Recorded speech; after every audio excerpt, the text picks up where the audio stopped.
Hoje eu quero falar sobre alguns pontos importantes sobre a conta bancária Doações para a Campanha.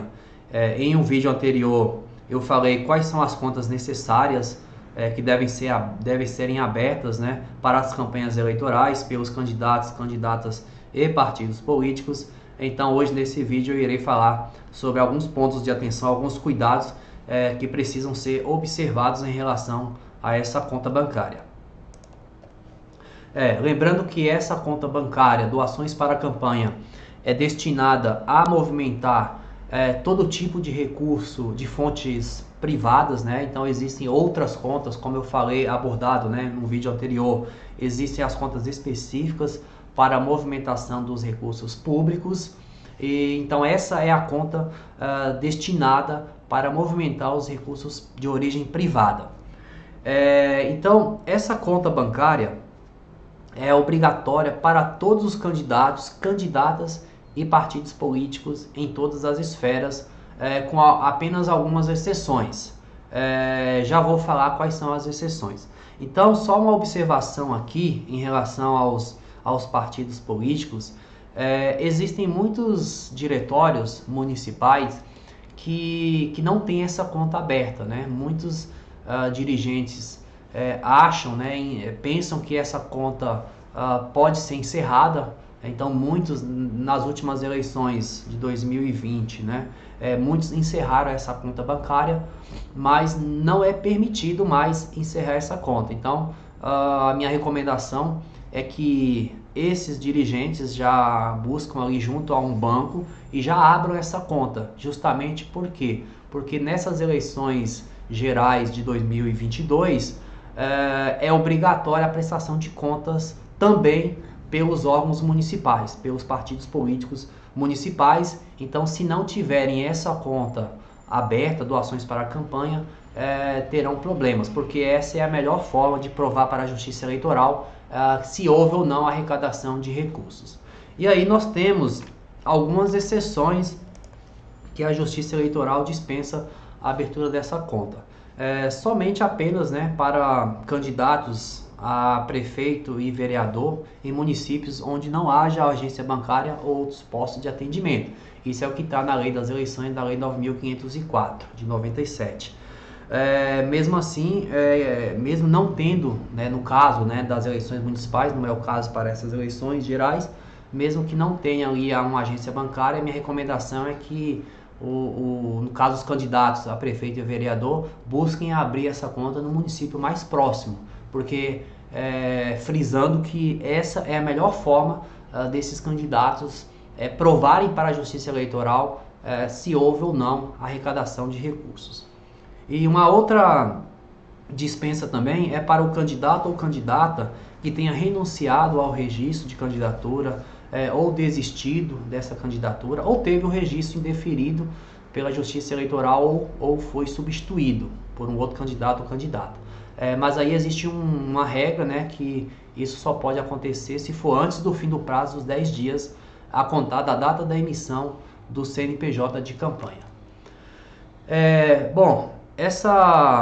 Enfatizando que essa conta bancária, né, para os partidos políticos não pode ser encerrada, né, ela possui caráter permanente. Então, ou seja, após a eleição, para os candidatos ela é encerrada, né, o candidato deve encerrar essa conta, mas para os partidos políticos essa conta deve permanecer aberta. E aí vem uma outra questão importante, né? Para essas eleições de 2022, a resolução do TSE ela trouxe essa possibilidade, né, de abertura dessa conta bancária em instituições bancárias, né, que atuam no meio digital, ou seja, as famosas contas bancárias digitais. Então, precisa observar, né, precisa analisar quais são as vantagens e desvantagens de abrir essa conta digital. Então, o candidato, o partido podem abrir essa conta digital? Podem, mas é recomendável? Bom, do meu ponto de vista, apesar da facilidade de abertura dessa conta, eu vejo alguns problemas, né? Alguns possíveis problemas. Então, Existem algumas regras, né? Por exemplo, que os bancos devem cumprir, que é a identificação, né, dos doadores, né, toda a identificação aí de quem faz doação para as campanhas. Existem extratos bancários padronizados que os bancos têm que fornecer para a Justiça Eleitoral também. Então precisa saber se essa conta, né, ela vai atender essas exigências da Justiça Eleitoral, né? Então, e saber também que em muitas situações os candidatos, né, precisam comparecer, precisam falar com alguém do banco para resolver alguma questão, sabendo aí que o período eleitoral é muito curto, não pode perder tempo, justamente para não atrapalhar a campanha. Então, assim, do meu ponto de vista, apesar das facilidades dessa conta digital, eu não recomendo a utilização dessa conta para esta finalidade, para campanhas eleitorais.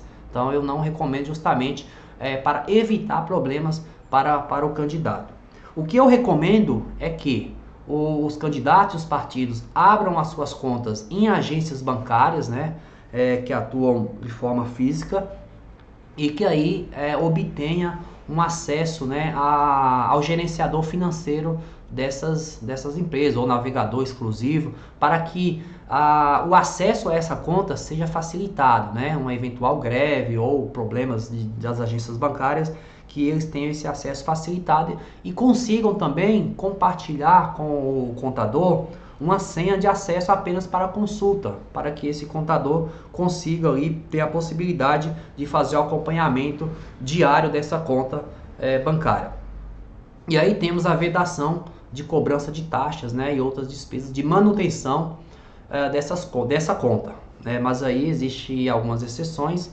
Se o candidato ou partido utilizar serviços bancários avulsos, aí sim ele será cobrado. Então, como o uso de cheque, transferência. Então, as agremiações, principalmente municipais, que vão abrir essa conta agora em 2022, que não vão utilizar, simplesmente elas só abram essa conta e não façam qualquer tipo de serviço. Infelizmente, eu tenho observado alguns bancos ainda cobrando tarifa nessa conta, né, mesmo o candidato não utilizando, mas aí o candidato ou o partido, eles podem comparecer até a agência bancária e pedir que não haja essa cobrança, porque é por força de lei. E é isso, pessoal. Obrigado por estar assistindo esse vídeo e eu os aguardo até o próximo encontro. Até mais.